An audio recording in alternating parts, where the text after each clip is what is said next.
सुप्रभात। आज हम सभी पाठ एक ध्वनि के वाचन और पठन का कार्य करेंगे। ध्वनि कविता, इस पाठ के रचयिता हैं सूर्यकांत त्रिपाठी निराला जी। सूर्यकांत त्रिपाठी निराला हिंदी कविता के छायावादी युग के 4 प्रमुख स्तंभों में से एक माने जाते हैं।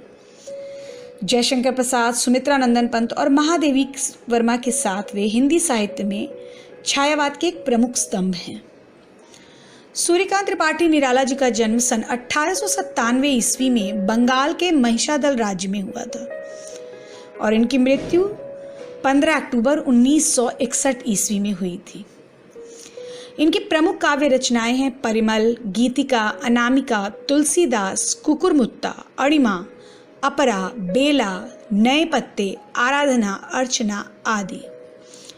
निराला जी अपने उपनाम के समान ही निराली प्रवृत्ति के थे। उनकी कविताओं में, उनकी रचनाओं में उनका अक्खड़ स्वभाव, उनकी बेबाकी साफ दिखाई देती है। उनकी कविताओं में प्रकृति, मनुष्य के स्वभाव और जीवन का एक अलग ही पक्ष देखने को मिलता है। आज हम सभी ध्वनि कविता का पहले पाठ करेंगे, वाचन करेंगे और उसके बाद मैं आपको इसकी व्याख्या समझाऊंगी। अभी न होगा मेरा अंत, अभी अभी ही तो आया है मेरे वन में मृदुल बसंत, अभी न होगा मेरा अंत। हरे हरे ये पात, डालियां कलियां कोमल गात, मैं ही अपना स्वप्न मृदुल कर फेरूंगा निद्रित कलियों पर जगा एक प्रत्यूष मनोहर। पुष्प पुष्प से तंद्रालस लालसा खींच लूंगा मैं, अपने नव जीवन का अमृत सहर्ष सींच दूंगा मैं। द्वार दिखा दूंगा फिर उनको, है मेरे वे जहां अनंत, अभी न होगा मेरा अंत, अभी न होगा मेरा अंत। सूर्यकांत त्रिपाठी निराला जी इस कविता के माध्यम से युवा पीढ़ी को एक संदेश देना चाहते हैं। वे आलस्य से डूबी, निराशा में भरी हुई युवा पीढ़ी को जागृत करना चाहते हैं। प्रकृति के चित्रण के द्वारा वे नई युवा पीढ़ी को समझाना चाहते हैं कि वे अपने आलस्य को छोड़ें और नए उत्साह, साहस और जोश के साथ जीवन का आनंद लें। प्रकृति में फूलों की उनकी सुंदरता और उनकी खुशबू चारों तरफ फैली हुई है और कवि कहते हैं कि वसंत उनके जीवन में अभी अभी आया है, अर्थात उत्साह और जोश की भरपूर क्षमता है अभी उनके अंदर।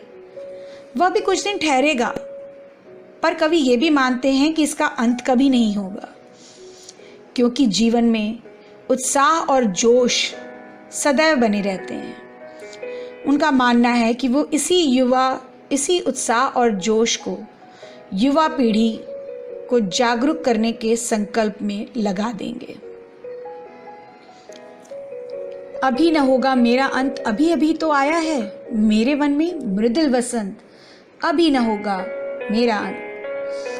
कवि मानते हैं कि उनका अंत अभी नहीं होगा, क्योंकि अभी अभी कवि के जीवन में अमृत रूपी वन में वसंत रूपी यौवन आया है।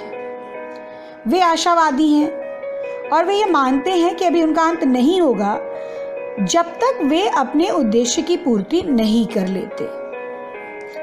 और कवि के जीवन का उद्देश्य है कि वे सोए हुए युवाओं को, आलस्य से भरे हुए युवाओं को, वो जो निराश हो चुके हैं, जिन्होंने उम्मीद छोड़ दी है अपने जीवन में कुछ भी विशेष करने की, वे उन सबको उत्साह और जोश से भर देना चाहते हैं। जिस प्रकार से वसंत में चारों ओर प्रकृति में हरियाली छा जाती है, नए नए पत्ते, नए नए फूल, नई नई कलियां खिलने लगती हैं, उसी प्रकार से हमारे जीवन में भी निरंतर आशाओं का बने रहना आवश्यक होता है। हरे हरे ये पात, डालियां कलियां कोमल गात।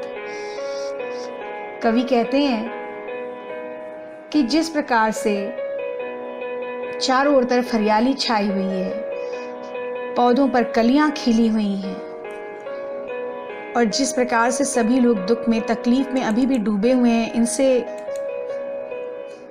निराश हो चुके हैं, जीवन से निराश हो चुके हैं, वे इन सबको आशा से भर देना चाहते हैं। कवि जब तक अपने उद्देश्य की पूर्ति नहीं कर लेते तब तक वे सोएंगे नहीं, तब तक वो बैठेंगे नहीं और वे थमेंगे नहीं। कवि ये मानते हैं कि वो कभी भी निराश नहीं होंगे।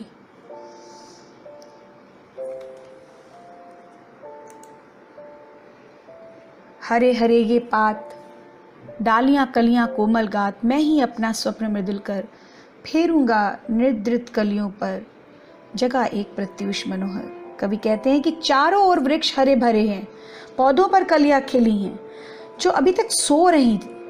कवि कहते हैं कि मैं सूर्य को लाकर उनकी किरणों के द्वारा इन अलसाई कलियों को जगाऊंगा। इन पंक्तियों के माध्यम से कवि यह भी कहना चाहते हैं कि वे निराश और जिंदगी से हारे लोगों को जीवन दान देना चाहते हैं। कवि यह कहना चाहते हैं कि युवा पीढ़ी में एक नई प्रेरणा और उत्साह का संचार होना चाहिए और वे उन्हें जागृत करेंगे। जिस प्रकार प्रकृति में सूर्य के आने से नया जोश और उत्साह छा जाता है, उसी प्रकार से कवि भी जीवन में निराश और हारे हुए लोगों को जीवन दान देंगे और उनके जीवन में बहार ला देंगे। जिस तरह से फूलों की बहार बसंत के ऋतु में चारों ओर फैली हुई है, इसी प्रकार कवि भी एक नया जीवन दान सबको देना चाहते हैं। कवि कहते हैं कि मैं अभी हार नहीं मानूंगा, मैं सभी को वो अनंत दिखाऊंगा, मैं सभी को उस लक्ष्य तक पहुंचाऊंगा। वे चाहते हैं कि दुनिया में सभी लोग सुखी रहें, वे सभी के जीवन को खुशियों और सुखों से भर देना चाहते हैं। इसके लिए वे अपनी खुशी और सुखों का दान करने के लिए भी तत्पर हैं। कवि कहते हैं कि जब तक वो हर इंसान का दुख और पीड़ा दूर नहीं कर देते तब तक उनका अंत नहीं होगा, तब तक उनका अंत नहीं होगा। धन्यवाद।